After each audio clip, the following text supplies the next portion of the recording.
ძალიან არაპროფესიონალი ვარ სამზარეულოში, მაგრამ ჩემი ლენიკოს იმედი მაქვს დამეხმარება და ერთად მოვამზადებთ, რას ლენიკოს შენ გითხარი. მოვამზადებთ ტაფის ხაჭაპურს, სულგუნის ნადუღისა და პიტნის ნაზავით.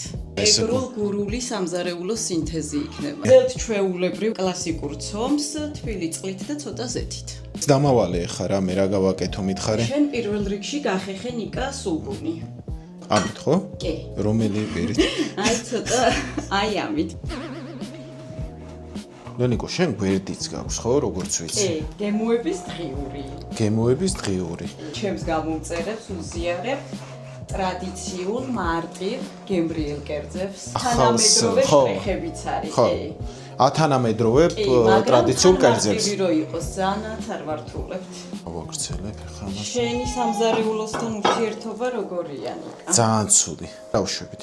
ეხლა რა ვშვებით და ნადუღი უნდა დავამატოთ. მოდი პიტნაც გავუკეთოთ და მე ერთად ოკეი, პიტნას როგორ უკეთებ?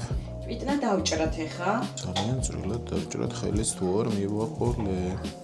ძალიან მოუხერხებელია. პიტნა დასაჭრად. ჩემთვის. წვრილად უნდა. წვრილად რანაირად უნდა დაჭრა ეს? ლენიკო, ეხა ამას კიდევ უნდა დაჭრა?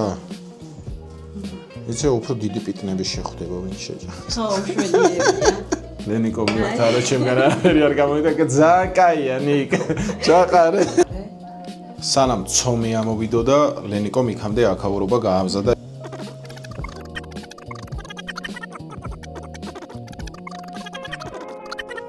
ზეთიც არ უნდა, ხო?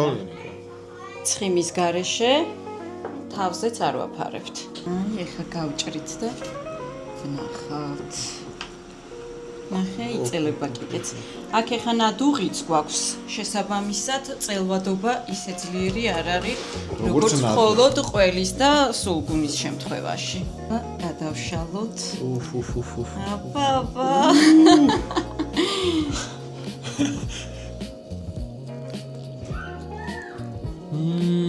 გემრიელესია. მართლა უგემრიელესია ყველას. ურჩევ.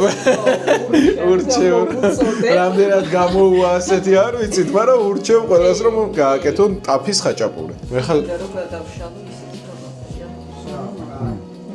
გეხვეთაცე. ნატა ეს გასინჯე გეხვეცე.